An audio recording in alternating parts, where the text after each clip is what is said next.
जगातील माझ्या सर्व सख्या बांधवांना सप्रेम प्रणाम. आज मी शोध फक्त ब्रह्मांडाचा पण निर्माणकर्त्याचा नाही या विषयावर बोलणार आहे. मानव जातीचा इतिहास पाहिला तर एक गोष्ट स्पष्ट जाणवते की अब्जावधी वर्षाच्या या प्रवासात माणसाने आध्यात्मिक चिंतन आणि आधुनिक विज्ञान या दोन्ही मार्गांनी विश्वाचे रहस्य उलगडण्याचा अखंड प्रयत्न केला. या शोधयात्रेत त्याला निसर्गातील विविध शक्ती, ऊर्जा, नियम आणि घटक याचे भान आले. पण हे सर्व निर्माण करणारा कोण, हा मूलभूत प्रश्न आजही अनुत्तरितच राहिला आहे. मग त्याचा शोध का घेतला जात नाही?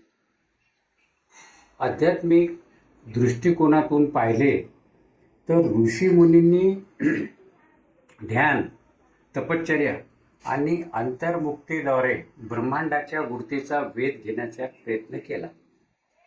त्यांनी एक अद्वितीय सर्वव्यापी शक्ती अस्तित्वात असल्याचे सूचित केले, जी सर्वत्र आहे पण दिसत नाही, जी सर्व निर्माण करते पण स्वतः निराकार आहे.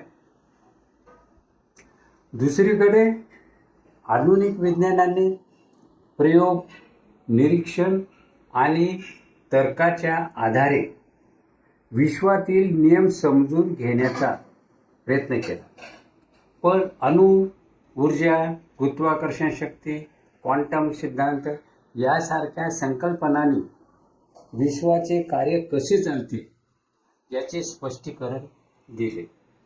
पण का चालते, कोण चालवितो या प्रश्नाचे उत्तर अजूनही अस्पष्टच आहे. म्हणजे दोन्ही शास्त्रातील महामानवाला काही प्रमाणात ब्रह्मांडाचा शोध घेणे समजले, परंतु निर्माणकर्त्याला शोधणे जमले नाही. या दोन्ही प्रवाहात माणूस मृगजळात फसला आहे.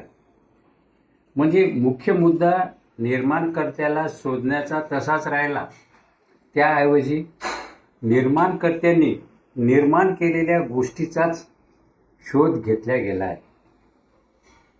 माणसाला मिळालेल्या अपार शक्तीचा उपयोग करून माणसाने निसर्गावर काही प्रमाणात नियंत्रण मिळवले, तंत्रज्ञान विकसित केले, संपत्ती निर्माण केली आणि स्वतःचे श्रेष्ठत्व सिद्ध करण्याचा प्रयत्न केला आणि तेच त्याला सर्वस्व वाटले. पण निर्माणकर्ता किंवा निसर्गाचे रहस्य उलगडू शकला नाही. पण या प्रवासात एक गंभीर विसंगती दिसून येते. ज्ञानाचा उपयोग विकासासाठी जितका झाला त्यापेक्षा जास्त तो संघर्ष, युद्ध आणि वर्चस्वासाठीही झाला. म्हणूनच माणसाने मिळवलेल्या ऊर्जेचा आणि साधनाचा वापर विजय मिळविण्यासाठी, स्वतःची सत्ता प्रस्थापित करण्यासाठी आणि भौतिक संपत्ती साठविण्यासाठी केला. यासाठीच माणसाच्या पिढ्यान पिढ्या संपल्या आणि आजही संपत आहे. 19वे शतक संपले, 20व्या शतकातील 25 वर्षे संपली आणि अद्याप मानवाच्या समस्या सुटल्या नाही. आणि मूळ मुद्दा म्हणजे त्या निर्माणकर्त्याचा किंवा अदृश्य शक्तीचा शोध घेणे विसरल्या गेले. कदाचित असे वाटते की ती माणसाच्या बुद्धीकडील गोष्ट आहे किंवा विश्वातील सर्व क्रिया नियोजित आहेत. माणसाला माहीत आहे की युद्ध किंवा संघर्षाने कोणतेही प्रश्न सुटत नाही, उलट माणसाचे नुकसान होते हे त्याला समजते. तरी सुद्धा माणूस तसा का वागतो? सर्व बांधव एकत्र का येत नाहीत? माणसामध्ये फूट पाडणारा कोण आहे? याचा विचार केला तर असे वाटते की कोणीतरी त्यांना तसे वागण्यास बाध्य करतो. कदाचित निसर्ग किंवा अदृश्य शक्तीच कारणीभूत असल्याचे वाटते. हे सत्य प्रत्येकाने समजणे आवश्यक आहे. माझ्या मते विज्ञान आणि अध्यात्म यांचा संघर्ष नसून ते एकमेकाचे पूरक आहे. विज्ञान आपल्याला कसे याबद्दल सांगते, तर अध्यात्म का याचा शोध घेते. जर या दोन्हीचा समतोल साधला गेला तर कदाचित आपण बाह्य विश्व नव्हे तर स्वतःच्या अस्तित्वाचेही गूढ उलगडू शकू.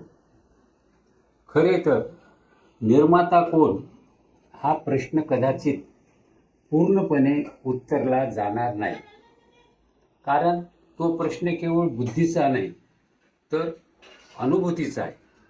पण या प्रश्नाचा शोध घेणेच मानवाला अधिक संवेदनशील, जागरूक आणि संतुलित बनवते.